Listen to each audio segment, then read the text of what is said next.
In the chill of an autumn dusk in Salem, Massachusetts, 1692, I find myself immersed in a village steeped in fear and sorrow. The wind carries the rustle of dying leaves as the heavy air is thick with foreboding. An ancient oak stands as a silent witness to the unfolding tragedy, its sturdy branches bearing a rope that creaks under the strain of impending doom. In this oppressive atmosphere, the villagers gather with stoic expressions, faces marked by a mix of grim determination, quiet satisfaction, and the ghostly traces of fear masked as piety. At the heart of this somber spectacle, young Abigail Reed, no older than 10, is forced to bear witness to a punishment that chills the soul. Her eyes, wide and resigned, drink in the image of her mother, Margaret Reed, swaying lifelessly in the autumn wind. As the rope strains and the execution proceeds, the sorrow that fills the air is palpable, echoing the cruelty of a society suffused with hysteria and injustice. I recount how the village's collective conscience, burdened with an ancient prejudice, has turned against those who once healed and nurtured their community. The very ground beneath the hanging tree seems to mourn, carrying silent testimonies of the lives it has claimed.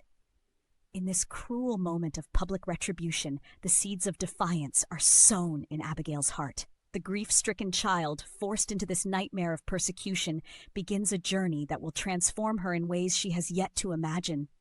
This opening paints a stark portrait of a world governed by fear and superstition, where every creaking branch and every shifting shadow speaks of loss, setting the stage for a tale where the line between human and beast blurs beneath the weight of injustice. I now recount the heart-wrenching scene of Margaret Reed's final moments, a scene of unyielding despair and cruelty. Standing amidst a sea of indifferent faces, the villagers watch as the magistrate, William Stoughton, coldly issues orders for the execution. Under the unforgiving gaze of a tyrannical court, Margaret, a gentle healer whose hands once eased the pain of childbirth and mended broken bones, is condemned as a witch. Her only crime was the ancient knowledge passed down through generations of women, a legacy twisted into a label of malevolence. In a gut-wrenching display of public punishment, the rope is tightened around her neck. Her body, once full of life and compassion, swings slowly on the sturdy branch of the hanging tree. Even as her form fades into stillness, the crowd's murmurs, half fear, half self-righteous condemnation, echo the tragedy of ignorance prevailing over truth. I describe how, in the midst of this carnage, young Abigail is thrust into a nightmare beyond her years, forced to witness the extinguishing of the only beacon of love in her life. Each tear that falls down her face is a silent vow of retribution etched into the hearts of those who have suffered. The executed woman's lifeless body is hauled away to be interred in cursed, unconsecrated soil, a final indignity that symbolizes the village's abandonment of justice. The haunting image of that day remains etched in the memory of Salem, a constant reminder of the peril inherent in letting fear dictate the course of human affairs. Amidst this tapestry of sorrow and injustice, the first sparks of defiance begin to kindle in the heart of a child who knows that no act of cruelty can go unchallenged forever. In the wake of this unspeakable tragedy, the narrative shifts to a moment of unearthly wonder. A moment when destiny, in the form of an ancient amulet, awakens within Abigail's blood. Wandering through the dimly lit corridors of her grief, Abigail is approached by Goody Parker, an elderly woman whose eyes reveal years of quiet rebellion against tyranny. In a small cottage on the edge of the forest, lit by a solitary, flickering hearth, Goody Parker reveals a leather-wrapped bundle, a relic once belonging to Margaret Reed. Within it lies the amulet, known as the Wolf's Heart, its circular form wrought in dark metal and inset with mysterious symbols that speak of an age when the line between human understanding and wild magic was blurred. The amber stone at its center pulses softly, as if imbued with a hidden life force that longs to be released. As I narrate, I capture the moment when Abigail, still trembling with sorrow, clasps the talisman in her small hands and feels its unexpected warmth. That warmth spreads like a gentle fire, stirring something ancient and powerful inside her. Compelled by grief and fueled by a burgeoning need for justice, Abigail retreats into the forest where, under a nearly full moon, she undergoes an extraordinary transformation. Her delicate fingers shorten and darken. Coarse gray fur emerges along her arms and legs, while her bones shift to accommodate a new lupine form. In this poignant metamorphosis, the barriers between the human and the wild dissolve, and the seed of a fierce warrior is planted. I describe in vivid detail how the transformation is both excruciating and liberating, a painful rebirth that fuses the heart of a grieving daughter with the untamed spirit of the wolf. With each beat of her rapidly transforming heart, Abigail feels the dual pull of retribution and redemption, the promise that she possesses the power to overturn a legacy of injustice even as she steps into a world where nature and myth intertwine in the most unexpected ways. As the forest absorbs the echoes of Abigail's transformation, a darker shadow rises from within Salem, a secretive cadre known as the Order of Hunters. In the dimly lit interior of a creaking tavern, I reveal the sinister conclave that manipulates terror for profit and power. Thomas Fletcher, the austere master of the hunters, sits at a heavy wooden table surrounded by his loyal lieutenants, the gaunt Silas Crow, whose cold eyes glitter like flint, Jeremiah Fisk, scarred by encounters with forces he barely comprehends, and the zealous Robert Lamb, whose youthful fervor is matched only by his unyielding conviction. Their voices are low and methodical as they recount their grim successes, names and faces of witches who have met cruel ends by their own hands. In clinical tones, they detail how 6 accused witches have already been hanged, and how more await their fate, all funded by the insatiable greed of those in power. The hunters' conversation is not merely about superstition, but a calculated exploitation of the village's collective terror. Each word a cruel confirmation that the depths of fear have emboldened their resolve. I expose the chilling details of how these men straddle the boundary between justice and brutality, using their authority to instill devastation while cloaking their actions in the veneer of divine will. Their cold disregard for innocence, paired with an obsession for control, casts a long shadow over the unfolding events. In contrast to Abigail's emerging determination, the hunters stand as embodiments of a corrupt order, unyielding and unrepentant. They murmur about the unusual sightings of a wolf with unnaturally bright green eyes, a rumor that slowly morphs into myth within the trembling hearts of the villagers. In the piercing silence of a moonlit night, I trace Abigail's desperate flight from the suffocating clutches of Salem. Fearing that she is the next target of the unrelenting hunters, she embarks on a fraught journey into the dense, shadowed forest, a haven of both beauty and peril.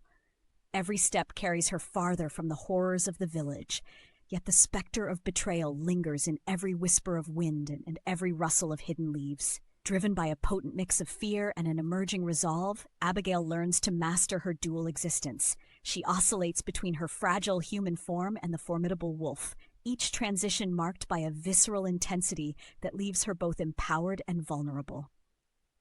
As she ventures deeper into the wild, the comforting memory of her mother's love battles with the relentless hunger for justice. Her stride brings her to Goody Parker's secluded cottage, a place that once offered solace, now tainted by an unmistakable scent of blood and treachery.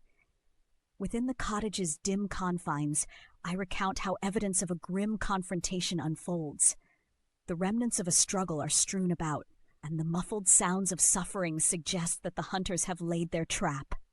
Cautiously, Abigail infiltrates the cottage through a rear window, her lupine form agile and silent as she navigates the narrow gap. Inside, the oppressive darkness is pierced only by the meager glow of a single candle. There, 2 of the hunters, Silas Crow and Jeremiah Fisk, hold a captive version of Goody Parker, battered and bound, a stark testament to the cruelty inflicted on those who stray from the sanctioned order. In this fraught confrontation, every second pulses with tension. Abigail's presence, both spectral and fierce, instigates a rapid, chaotic struggle. Her wild instincts, honed by pain and loss, guide her as she overcomes the grim obstacles in her path. The confrontation in that blood-stained cottage becomes a crucible in which the ferocious spirit of revenge and the tender traces of compassion collide, marking a turning point in her journey and deepening her resolve to protect what little remains of her shattered world. Under the eerie luminescence of a full moon, I lead the narrative to its shattering climax, a clearing transformed into an arena where darkness meets defiance. In this secluded glen, the relentless forces of oppression converge.